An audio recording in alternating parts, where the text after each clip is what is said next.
النهارده هنعمل حاجه شويه مختلفه، هنعمل فرايد رايس بيف.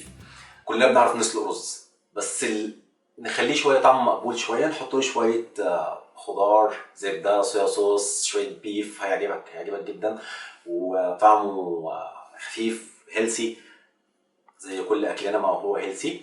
مهم مش هنكتر في التفاصيل، تعال نشوف بيتعمل ازاي.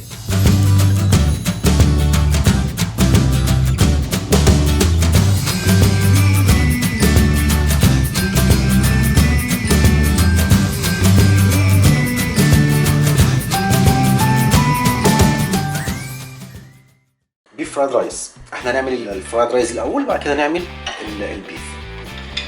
حطينا الزيت، خليها تسخن شويه، ننزل بالبصل، كاروت، ننزل بالفلفل الالوان،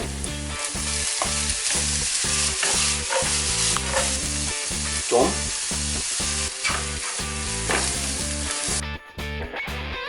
هننزل بالرز.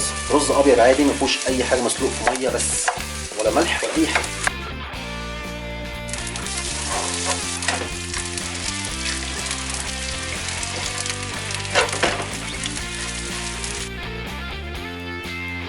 صويا صوص.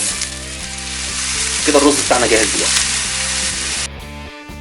شويه زيت، ننزل باللحم،